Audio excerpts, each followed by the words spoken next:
हे जनमताच्या भरोशावर आलेलं सरकार नाही, तर हे जगलरी करून आलेलं सरकार आहे। मतांचा अनादर करून ही मॅच फिक्सिंग करून ही निवडणूक जिंकली आहे।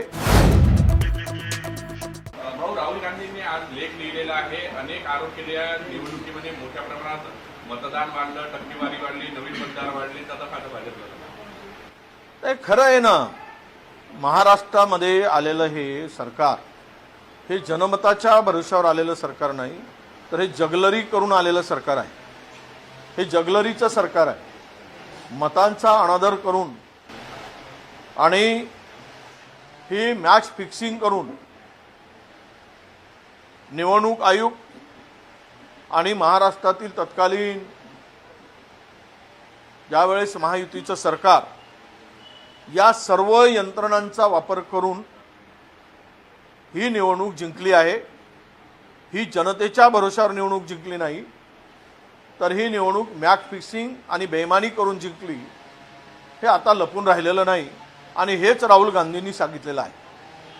तुम्ही आतापर्यंतच्या मागच्या 2014 पासून किंवा 9 पासून मतदानाची वेळ संपल्यानंतर जे मतदान वाढलं आहे ते एव्हरेजमध्ये 3% मतदान वाढलेलं आहे। पण यावेळेस 2024च्या विधानसभा निवडणुकीमध्ये जे मतदान वाढलंय ते निवडणुकीची वेळ संपल्यानंतर साधारणतः 8.5% मतदान वाढलेलं आहे। आणि उदाहरणच द्यायचं झालं तर राहुलजींनी कामठीचं उदाहरण दिलं। म्हणजे कामठीमध्ये ज्यावेळेस लोकसभेची निवडणूक झाली त्यावेळेस 5 वर्षात वाढलेली मतं ही जवळपास 17-18 हजार मतं होती आणि 6 महिन्यात वाढलेली मतं 35,000 वाढली। हे 35,000 मतं आले कुठून? आणि ही वस्तुनिष्ठ माहिती राहुलजींनी त्यांच्या त्या लेखामधून दिलेली आहे।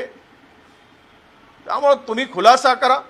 त्याच वेळेस बेईमानी करून CJIला देशाचे मुख्य न्यायाधीशांना वगळून निवड करताना मुख्य निवडणूक आयुक्ताची कॅबिनेट मंत्र्याचा तुम्ही समावेश करता, तिथेही फेअर निवड होत नाही।